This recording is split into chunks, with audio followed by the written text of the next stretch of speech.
Hello guys, good day everyone. You're welcome to my YouTube channel, and on today's tutorial, I'll be teaching you on how to use the Blender 2.9, and I'll be showing you how to navigate around your Blender screen, how to add objects to our Blender scene, and some basic tools that we'll be using for our models. So now, first thing we do in Blender, we select this box by left clicking on it. You left click to select. So first of all, we delete the box. So you press delete on your keyboard, delete, and the box is out. So now I will show you how to pan your screen and how to orbit your Blender screen.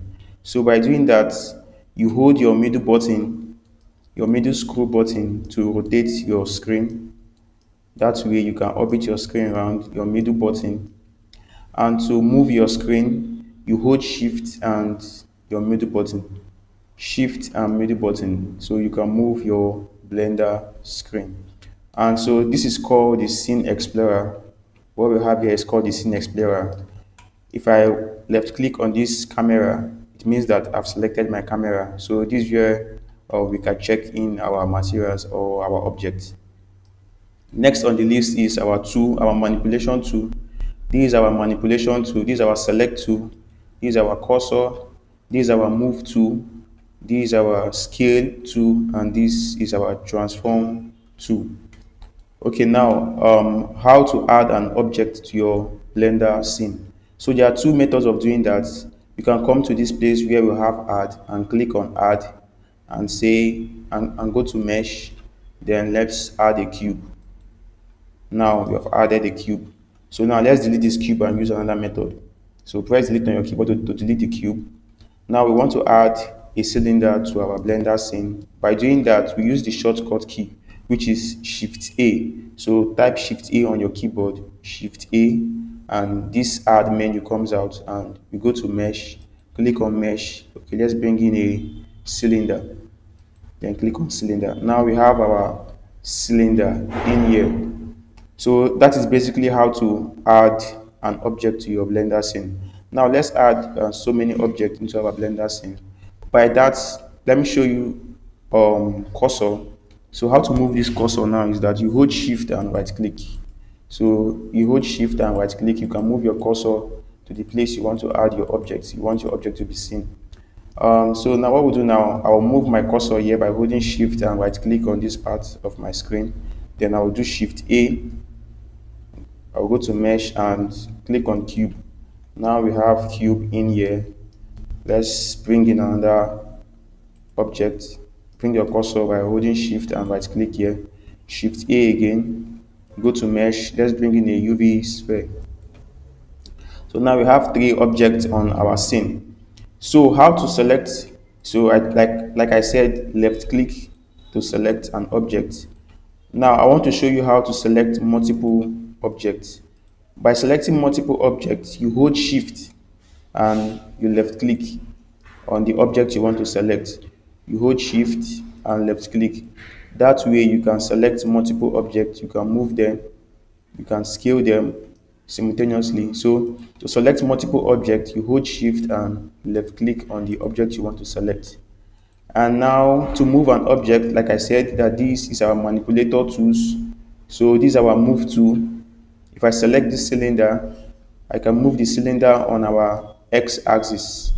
The red line on the grid denotes the x-axis, while the green line denotes the y-axis. Then while the blue line denotes the z-axis. So we have x, y, z. And what next again? We have our rotate. So we can rotate an object on the y-axis. Like I said, the green line denotes the y-axis. Ctrl Z. We can rotate on the x-axis. We can also rotate on the z-axis. So the shortcut key for moving an object is the G. So if you type, okay, let's select this box now by left clicking on it, and we say G, press G on your keyboard. You see we can move this object. We can move this object either up, left, right, or down. So now the same thing. The shortcut key for rotate is arrow. So select your object and click on arrow. Now we can rotate our object So if we double click the arrow, we can have another form of rotation. So we can rotate 360 if you double click the arrow. Same thing with G. If you double click the G, you can also still move your object. For scale, the same thing. S, for the shortcut key for scale is S. You can either use the transform tool here to scale. You can scale on the Z axis, you can scale on the X axis, you can scale on the Y axis. So the shortcut key for scaling is S. So now click S on your keyboard. S, you can scale simultaneously, else you can scale uniformly, S. And to scale on the X axis, so we can still do like this, we can still say S and X. That shows us that we want to scale only on the X axis. But if we say S and Y, so we can only scale on the Y axis. If we say S and on our keyboard we press Z, we can also scale on the Z axis. Same with our box. Let's select our cube and let's say rotate. So let's say rotate, arrow for rotate, you can say arrow, and we say X on the X axis, then we click on X. So our box rotates only on the X axis. So just try to just move your mouse upward and forward, it rotates. And let's move our cylinder. We can say G, we can click G on our keyboard while selecting the cylinder and say G and click on Z. So this helps us move only on the Z axis. So that's for selection and manipulating an object. And now let's select and delete. Okay, first, let me show you how to duplicate an object. So to duplicate an object is very simple. You select the object and you click Shift D to duplicate, Shift D. So we have duplicated this. Let's duplicate this sphere. First, let's scale it by clicking S. Okay, and now let's duplicate this sphere. To duplicate your sphere, you select your sphere by left clicking on it and say Shift D. Shift D. That helps you duplicate it. Let's bring it this way. Okay, we want to duplicate it in a way that it's going to be on the same line. We can select this cylinder now and say Shift D. What you do next, you right click to release. Right click to release. After doing Shift D, before you drop it down, you right click, it released.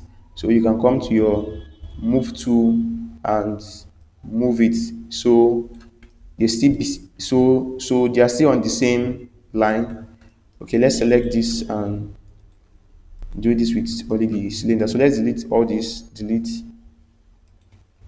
Now let's come to our front. So there are 4 views in Blender, and to toggle that 4 views is very simple. You say Control Alt Q on your keyboard. Control Alt Q. Control Alt Q on your keyboard. So we go to our four windows where we have the front orthographic view. Here's our perspective, and here's our front. Here's our front orthographic view. This first one is the top orthographic view, and by this side is the right orthographic view.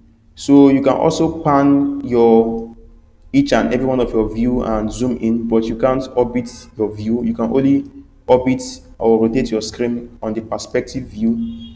So this, where we have this hand, is where you can also pan your view in the perspective view. You can also zoom, come to this place that we have this plus sign. So you can also zoom in and out. Still same with the right orthographic view. You can pan your view from this angle. You can also zoom in and out from this angle. Still the same thing at the front view, and you can also zoom in and out here too. The same with the top view. So we have 4 views in Blender. We have the top view, we have the front view, we have the right view, we have the user perspective. And to toggle this back to the user perspective view, still the same command, Control Alt Q. Still the same command on any Windows, Control Alt Q. Now we are back to our perspective view. To go back again to our 4 menu, to our 4 projection view, still the same command, Control Alt Q. So you can try that on your own. Control Alt Q to user perspective back. And okay, let me show you another thing again. Is what we call overlays. Like now, this is my box. I am not seeing my edges properly. So if I come to where we have overlays and click on this menu down, so come to geometry, under geometry, select wireframe, check that box, and you can see my edges in this cube highlighted properly. So it's highlighted properly. Okay, now to go to the front view, right view, top view, you can come to this place. We are in our user perspective now. We're in object mode. So if you click on these signs here, you can navigate to your top. Click on this one to your front. You can click on any of them. You can navigate to your front, to your right. This is front. This is right, user perspective, orthographic view. This is the bottom orthographic view. If you click on it again, you go to back orthographic view. So you can just navigate from this point here to your top, to your front, to your right, and to your left also. So now another method of navigating around your views, you can type 1 on your keyboard, 1 for front view, 3 for right view. And if you're not using a standard keyboard, you can come to this place that we have edit and go to preference, and let's say come to input and say emulate notepad. We can click on default to advanced numeric input, and you say save. So now we have saved that. If you're not using a standard keyboard, so if you press 1, you go to front view. If you press 3, you go to right view. If you press 4, you're on user perspective. If you press 7, top view, 9 on user perspective. So you can rotate your screen by clicking 4 on your notepad. You can rotate your screen with 4 on your notepad too. 5, you can change from user perspective to orthographic. 7 is for the top view. Control 7. So if I say Control 7, I'm at the bottom view, bottom orthographic view. 7, top view. If I say Control 1, that is back view. That is the opposite of front, is back. So 1 for front view, Control 1 for back view, 3 for right view, Control 3 for left view, 9 for right view. Also you can say Control 9. No, 7 for the top view and Control 7 for the back, for the bottom view. So now let's go back to our front view, which is 1 on our keyboard. So that is pretty how to navigate your views, your front view, your right view, your top view, and your left view. So now what I want to show you is the edit mode, and edit mode, we'll do that on our next tutorial. If this has done you well, please don't forget to share, like, and make some comments. Thank you for watching.